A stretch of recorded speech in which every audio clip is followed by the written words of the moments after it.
Hey, I'm Darlene, and you're watching a detailed step-by-step tutorial, Quarantine Edition.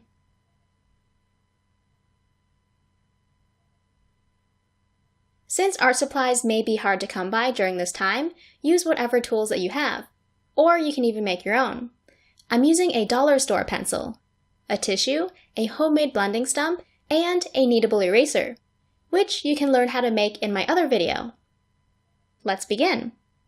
Lightly draw or trace a circle for the eyeball.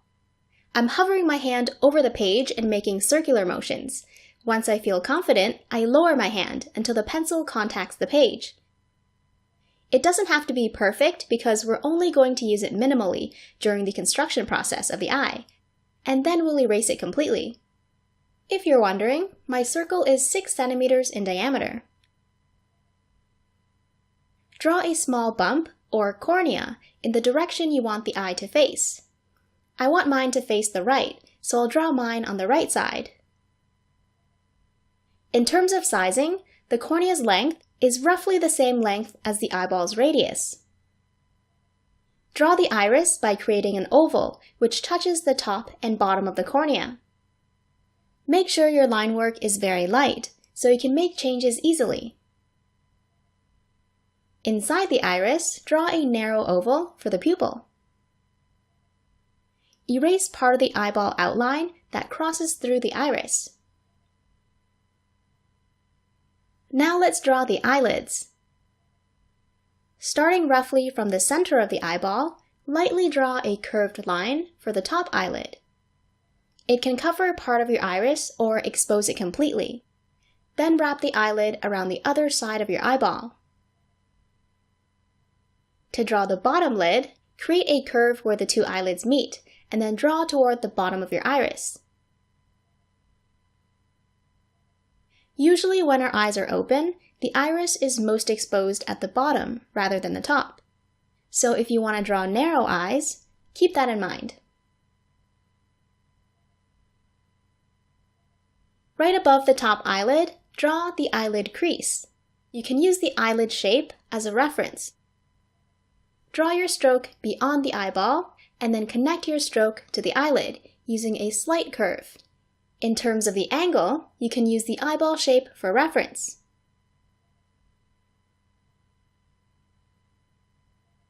To complete the bottom lid, I'm drawing a stroke that goes almost straight down, but you can angle it in or out if you want. Now, if you wrap the eyelid skin very close to the eyeball, you can get a bulging eye effect. You can also add wrinkles at the corner of the eye or at the end of the eyelid crease if you want. I'm actually going to make the eyelid curve out a little bit more. This is optional. You can do whatever you think looks good. Once you're done, erase the circle guideline and parts of the iris that fall outside the opening of the eye.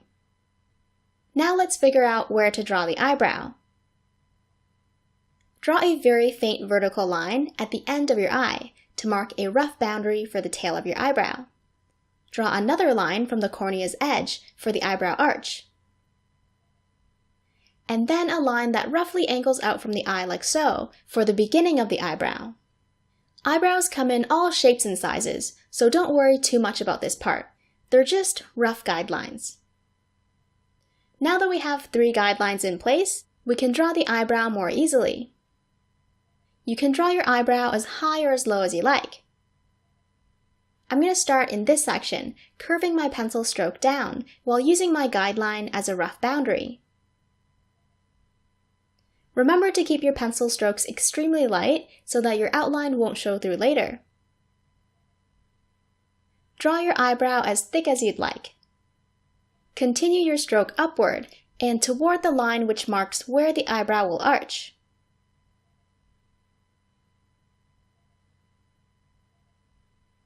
Choose where you want the eyebrow's tail to be, and then draw toward the arch, connecting all your outlines together into a unified eyebrow shape.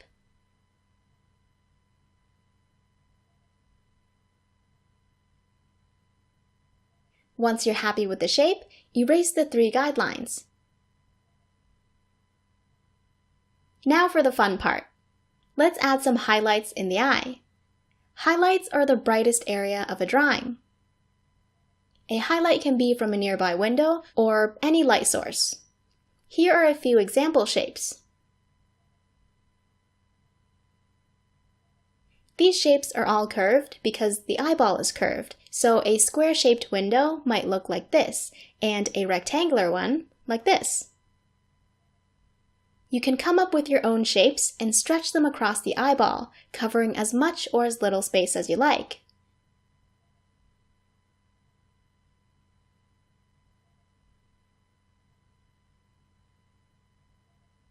If you want, you can add some obstructions in the highlight, like the silhouette of a person standing in front of the window, or some curtains.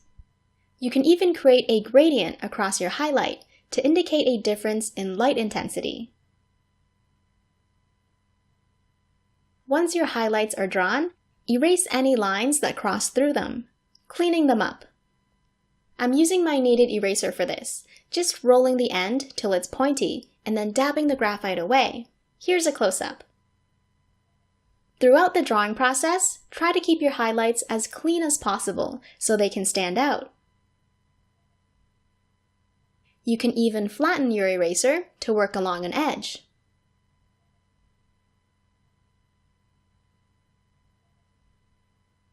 Time for some shading. Let's start with the pupil, shading it really dark because it's actually a hole in the iris.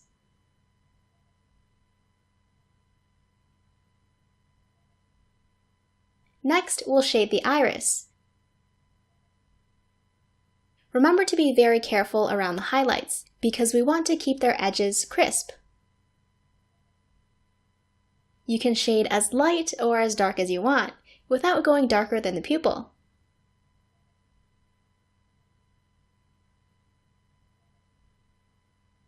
You can blend the iris now using a tissue or blending stump so it looks more smooth before moving on to the next step, or even skip the blending process if you want.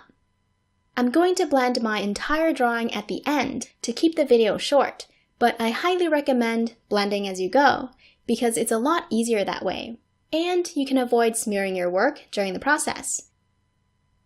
Here's the blending process that I like to follow. I shade the light values, blend it, then add shadows. And I try to blend just the shadows so I don't smear the darker graphite into the lighter areas. Then finally, I add details. If I need to do any blending after the details are added, I blend around them, being very careful not to blur or smudge my detail work.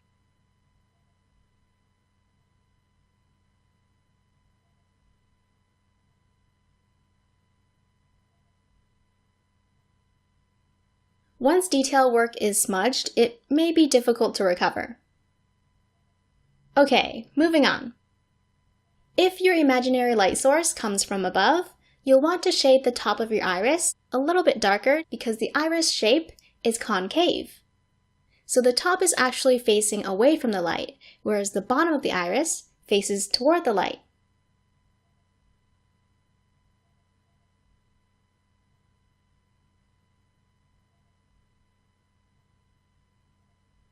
As I work my way down, I'm applying less pressure to get a gradient, as the concave iris shape starts curving or facing toward the light. You can shade the very top of the iris a little bit darker to account for cast shadows from the eyelid.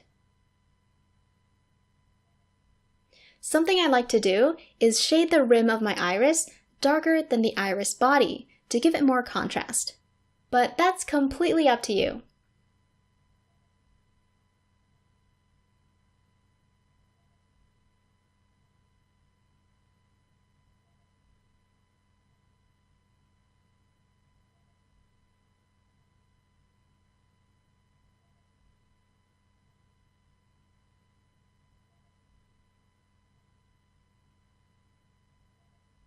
This large highlight is too overpowering for my liking, so I'm going to make it more subtle by shading the lower part, making it gradually lighter toward the top, just like the example that I showed you earlier.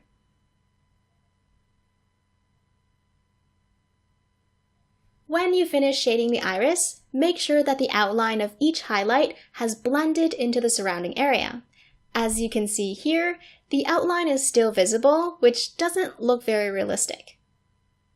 I'm using my kneaded eraser once again to dab right along it, lifting the graphite away little by little, just enough to make the outline disappear. Again, you can make your very own kneadable eraser at home.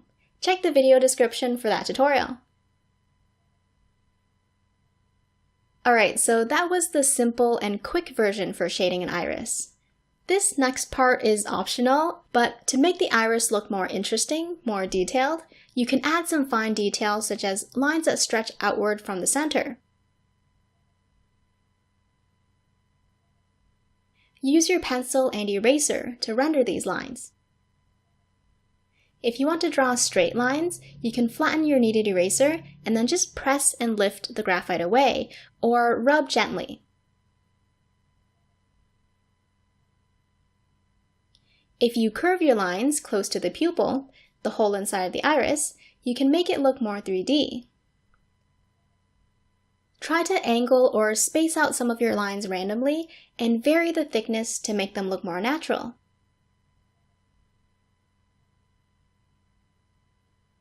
As an alternative, you can draw squiggly shapes if you prefer. Mold a pointier tip for your eraser to increase your precision. I'm drawing this example on the same iris, but I recommend that you select only one style, or somehow marry the two. A solid eraser will work too, just make sure that it's pointy enough.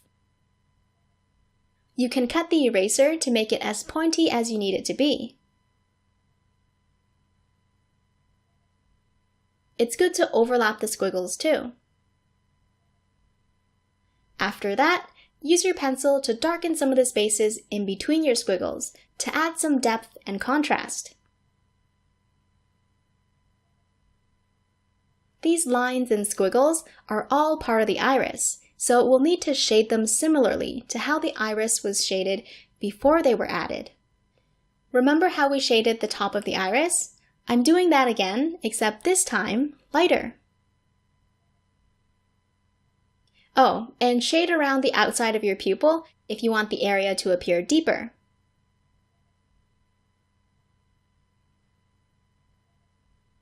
Anyways, that's the detailed version of an iris, but you can of course stick with the simple version.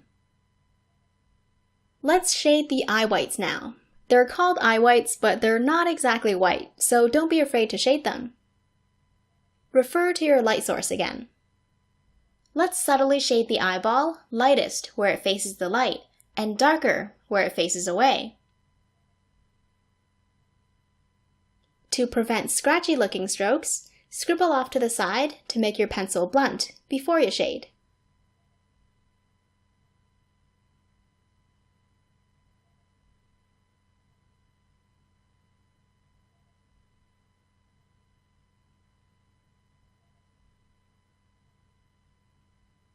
If you're a beginner, you might find it easier to shade using curved strokes instead of straight ones to prevent the eyeball from looking flat. To shade very smoothly, try to keep pencil strokes close together to eliminate gaps.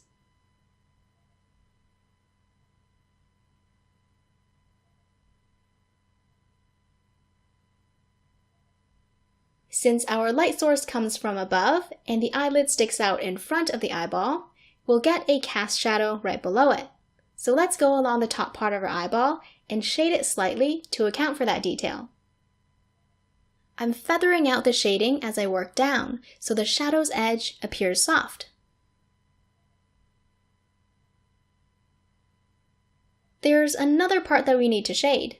The eyeball is a round shape, so as the lower part curves away from the light, it will also need to be shaded darker.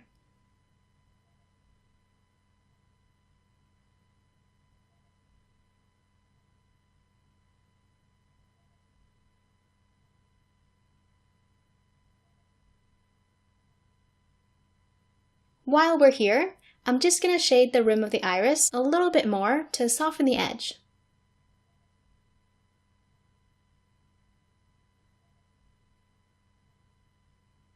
You may want to blend your eyeball before moving on to the next step. let's add some veins in the eyeball by sharpening our pencil and drawing them in very, very faintly. Try to make your veins even lighter as they reach toward the iris.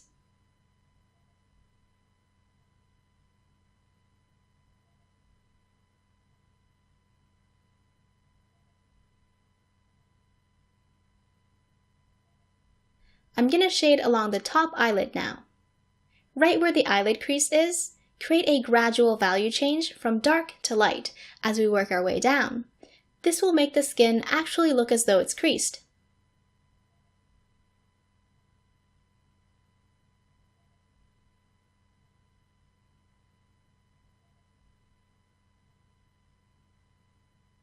After that, let's shade this lower section of the eyelid because it curves away from the main light source.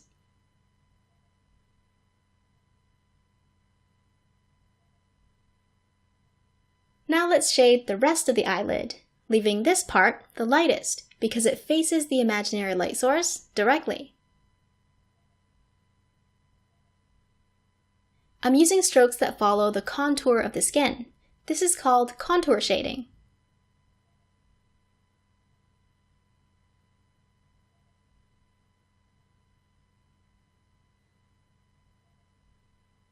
If you vary your stroke pressure, making some strokes darker, you can give the skin a more realistic texture. You can even throw in a few subtle strokes that go in random directions to mimic the fine lines and wrinkles of the skin.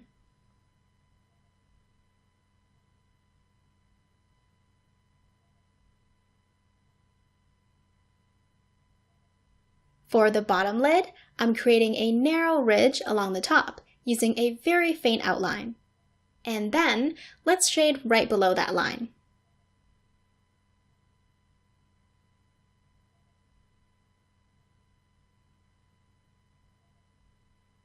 Aside from contouring, you can also try the shading technique called circulism. It's just a bunch of overlapping circular shapes which are great for shading skin textures.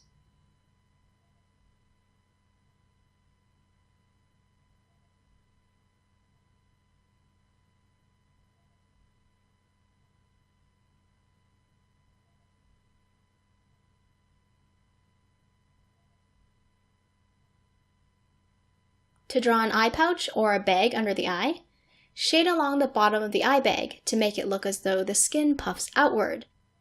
To make it subtle, keep the shadows nice and light. Let's shade all the other areas and then move on to the eyelashes. Starting at the crease, I'm going to shade lighter as I work away from it, as the skin curves and turns toward the light.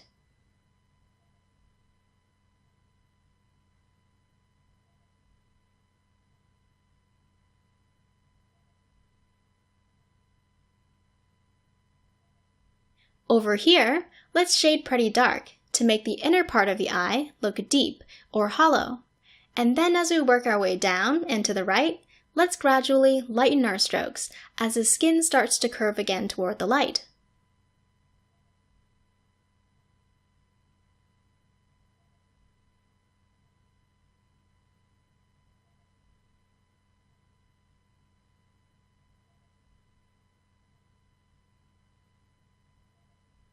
You'll notice that as I shade around areas like the eyelid, the outline conveniently starts to blend in or disappear, so I don't have to erase it. The cornea's outline will also disappear if I continue to shade downward, but I forgot to do that here, so you can continue shading the surrounding skin beyond the cornea if you like.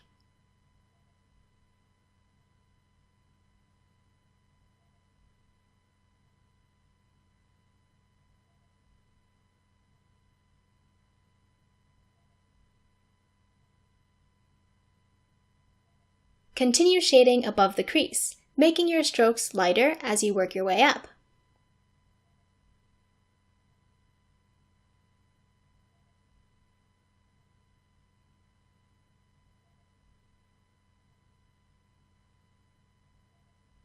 Above this, I'm going to again consider the light source, which areas face it directly and which areas face away. You can shade the brow area however you want, to define a brow shape that you prefer. If you want to learn more about shading, please refer to my tutorial in the card or in the description. Alright, it's eyelash time. But before we draw any hair, I'd suggest that you blend your shading now because it'll be quite difficult to blend around all the individual lashes. To draw lashes, we'll need to sharpen our pencil. I'm working with a mechanical pencil, so it's already quite sharp. Practice drawing eyelash shapes until your strokes become pretty consistent. Your eyelashes can curve more or less, just make sure the end of the eyelash is tapered. You can use flicking motions to achieve that effect. Let's start at the top eyelid, creating lashes that grow out from the bottom edge. If you're struggling with drawing smooth curves, it may help to rotate the paper. Here's a tip. Avoid drawing too many lashes that run parallel to each other. If you taper them together, you can create more natural-looking lashes that look less patterned. There are a few things that you can do to make your lashes look more unique and random, such as vary the length, spacing, or amount that they curve. If a lash isn't dark, thick, or long enough for your liking, you can always go over the same pencil stroke again.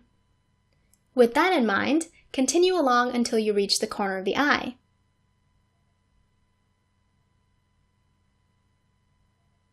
Lashes located near the corner of the eye are usually shorter, thinner, and therefore appear lighter.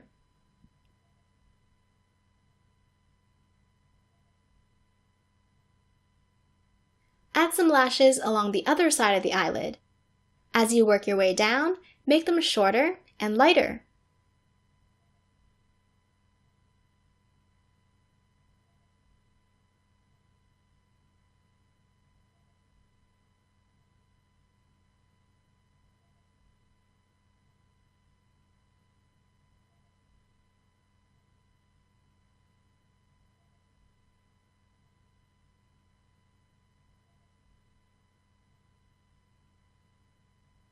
Now let's move on to the lower set of lashes, while using the ridge line as a reference.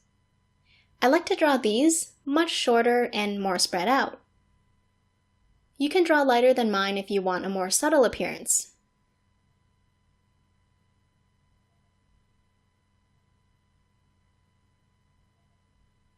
Instead of drawing them all along the ridge like this, let's also draw a bunch of hairs that grow a bit lower.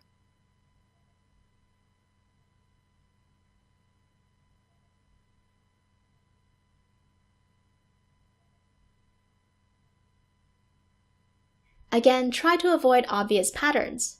You can draw lashes on their own, join them at the ends, or cross them over one another.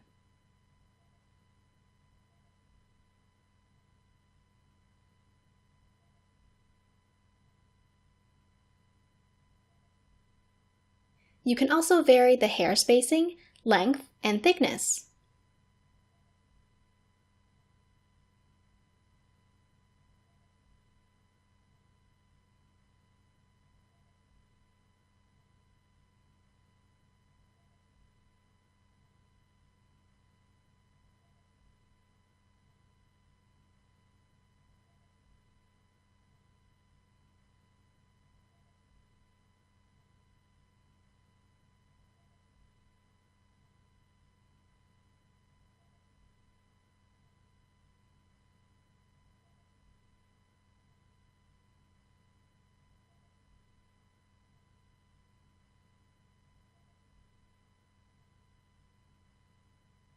Let's not forget to draw lashes along the other side of the eyelid.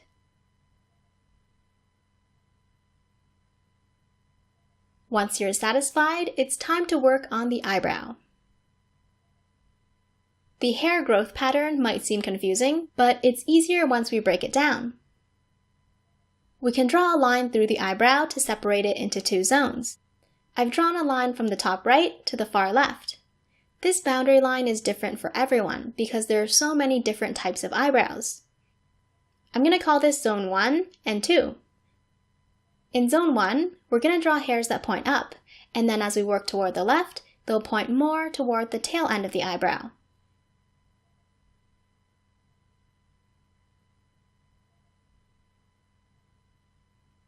In Zone 2, the hairs mostly point in a downward direction toward the tail of the eyebrow.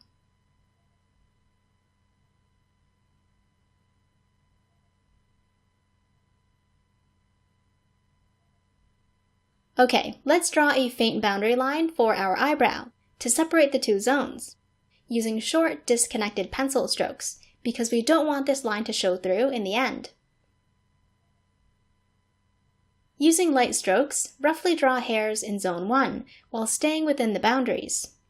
As you work toward the left, curve and angle the hairs so they point more toward the tail of your eyebrow. We're going to blend this out in a second, so it doesn't have to be perfect.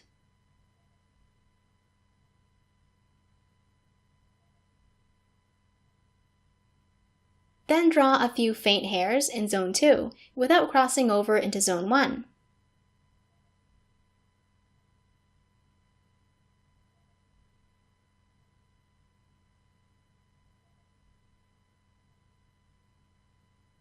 I'm going to blend the eyebrow using a regular facial tissue wrapped around my finger. Blend from right to left, basically in the general direction that the hairs are pointing. Now we have a base layer of cast shadows, and they can also act as subtle hair. Now we're going to draw the final hair, which we won't blend. I'm going to draw them dark, but you can adjust the pressure based on your preference. As I draw, I'm tapering 2 or more hairs together so they don't look bushy.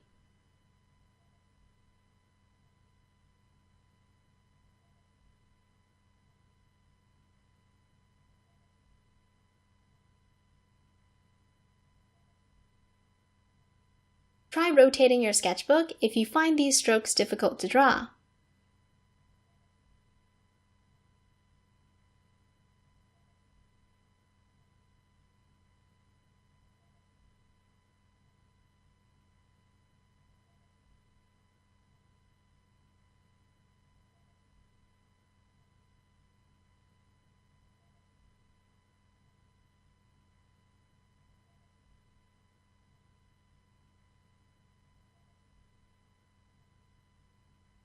You can add some unruly hairs over here that point toward the right. Draw these ones, thinner and lighter though. Once you're done with Zone 1, move up to Zone 2, drawing hair that points down, toward the left.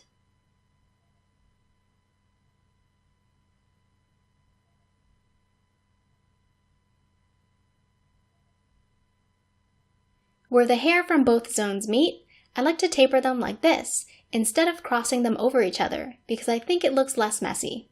But feel free to experiment with both.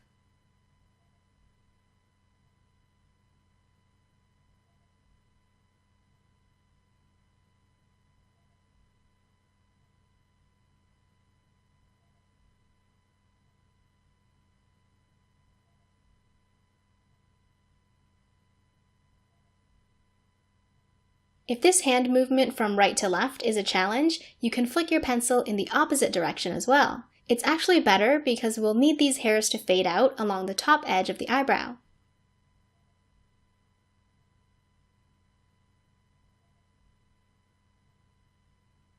Avoid drawing straight lines and instead curve your stroke even just slightly.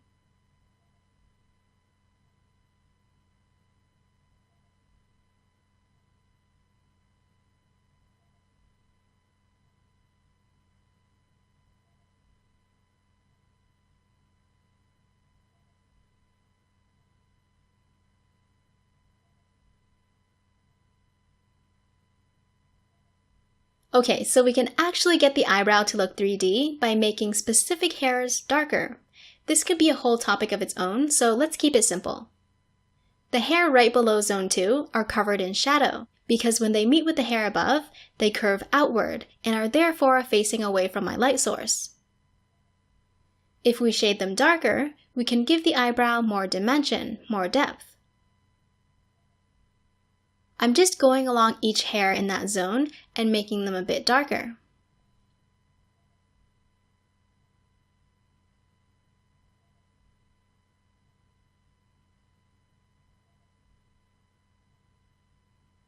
Now there's a clear difference in value between the two zones, making the hairs point out toward the viewer instead of appearing flat on the page.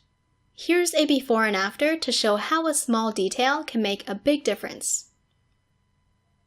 By now, our faint eyebrow outline should no longer be visible. If it is, erase the outline carefully, or draw additional hair to cover it up. Let's go around the edges and add some lighter hair and/or unruly hair. I'm just going to shade a slight cast shadow right below the eyebrow.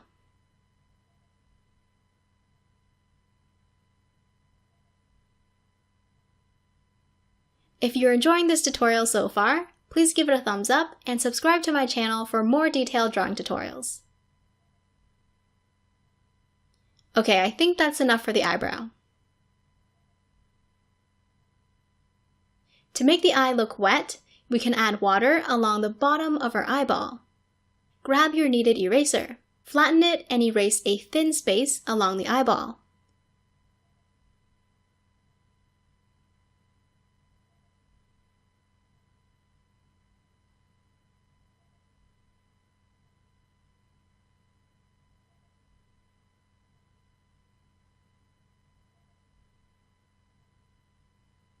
If the line of water doesn't show up well, shade around it very slightly. The increased contrast will bring it out.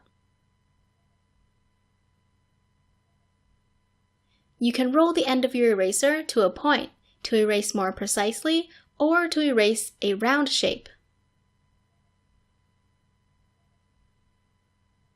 If you've already blended your drawing throughout the tutorial or you're not interested in blending, please skip to the section on how to make the drawing pop.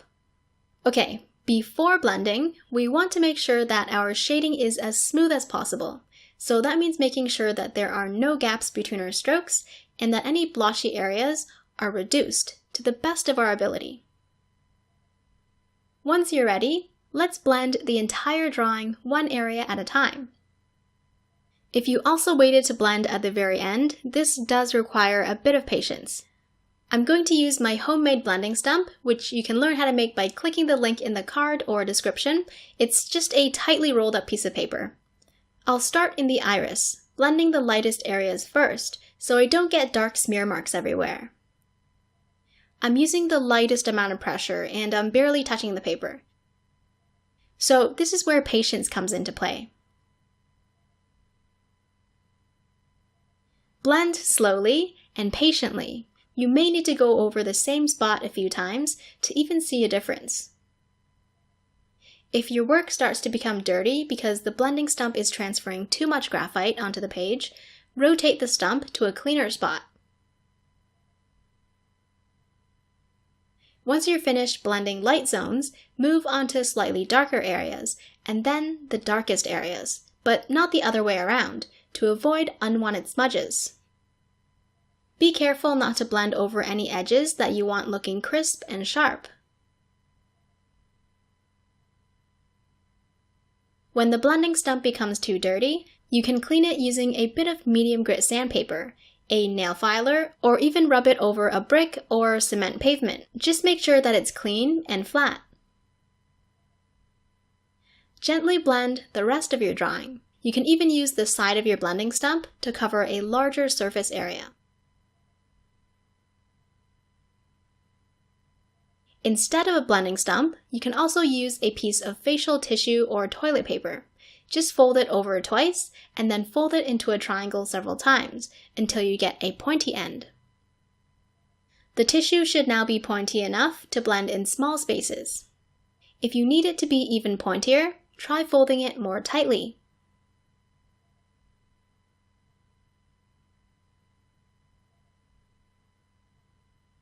I like to blend out the veins to make them look more subtle.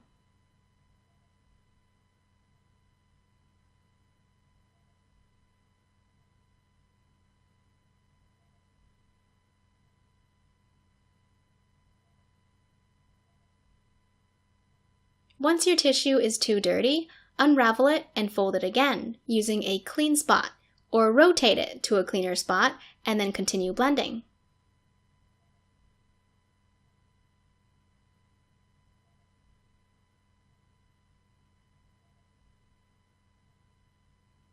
In large areas of your drawing, such as this, you may find it very difficult and time-consuming to shade with such a small point. What we can do here instead is wrap the tissue around the tip of our finger and very gently swipe the area from the lightest to the darkest zone. But please be very careful not to smear any surrounding details. If you need to do it a second time, make sure you find a clean spot on the tissue first. To blend the crease, follow along the curve without going any further.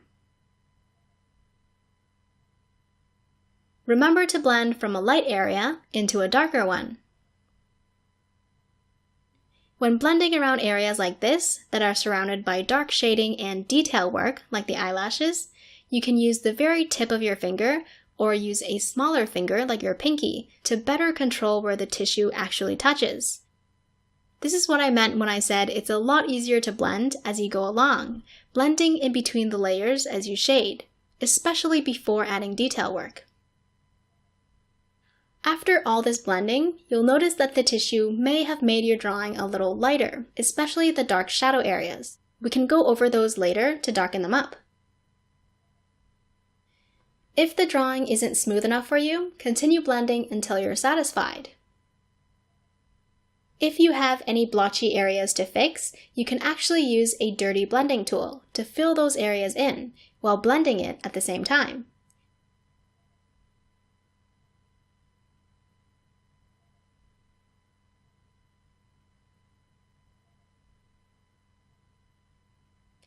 And again, you can remove excess graphite by dabbing it with your kneaded eraser, gently. This is how I get rid of blotchy areas to make the drawing look even smoother.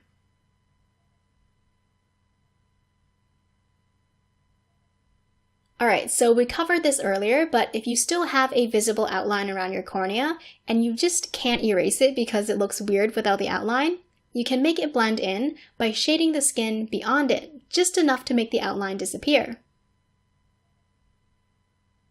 I do need to shade over the eyelashes very slightly, but it's a good opportunity to show you how I'd blend around those details without making the eyelashes look blurry.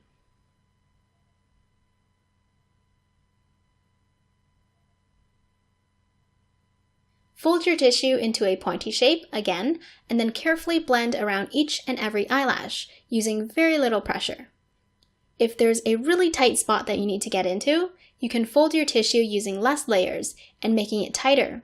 Or you can blend the area with your sharpened pencil, basically filling in any white dots or valleys on the paper surface. As you blend, follow the direction of each eyelash, being very careful not to smudge them. Fold your tissue again using a clean spot when you need to move to a lighter zone.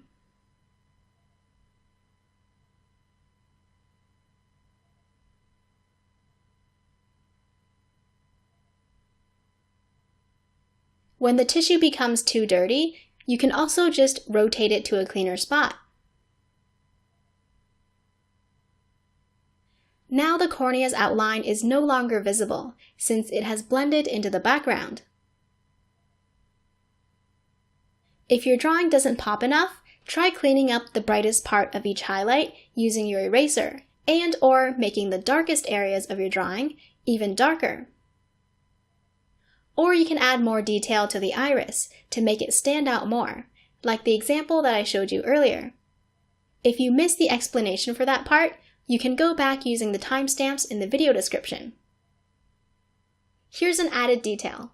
If you want to draw fine wrinkles across the skin like I did along the top eyelid, pinch your kneaded eraser flat and then press it gently along the eyelid, lifting very tiny amounts of graphite.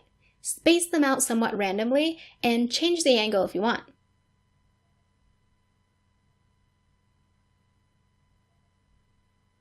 I hope this tutorial was helpful. If you have any questions, leave them down below. For more detailed drawing tutorials, subscribe and hit that bell icon. I hope you guys stay safe and are doing well. Thanks for watching.